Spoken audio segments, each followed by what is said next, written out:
নিজেকে সুন্দরভাবে উপস্থাপন করতে মেকআপের সাহায্য নেন অনেকে। মেকআপ শুধু চেহারার খুঁতগুলোকেই ঢেকে দেয় না, বরং সৌন্দর্যকেও ফুটিয়ে তোলে বহুগুণে। কিন্তু সেজন্য ঠিকঠাকভাবে মেকআপ করতে জানা জরুরি।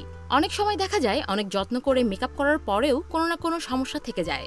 কোনোদিন হয়তো মেকআপ ভালোভাবে ব্লেন্ড হয় না, আবার কোনোদিন হয়তো কনসিলারের সূক্ষ্ম বলিরেখা দেখা দেয়।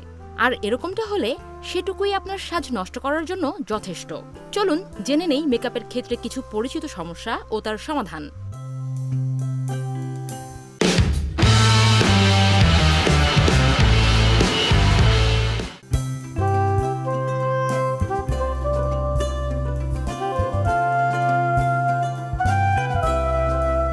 ম্যাট লিপস্টিকের ব্যবহার এখন বেশ জনপ্রিয়।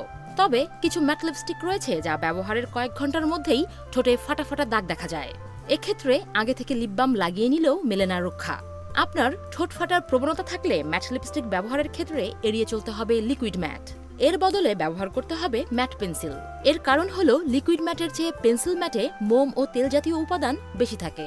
এতে ঠোঁট তুলনামূলক বেশি সুরক্ষিত থাকে।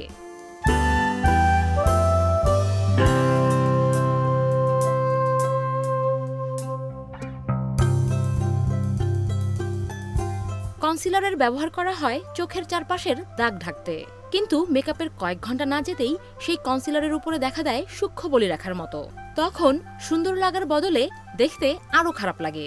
তাই কনসিলার ব্যবহারের ক্ষেত্রে সতর্ক হতে হবে। যত বেশি কনসিলার ব্যবহার করবেন, দাগ ফুটে ওঠার ভয়টা ততই বেশি থাকবে।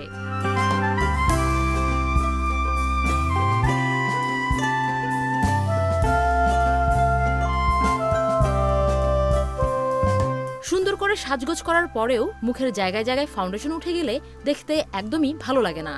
আপনি যদি লুজ পাউডার দিয়ে বেস সেট না করেন, তখন ফাউন্ডেশন উঠে গিয়ে এমনটা হতে পারে। মেকআপ করার পরে এমন সমস্যা অনেকেরই হয়ে থাকে।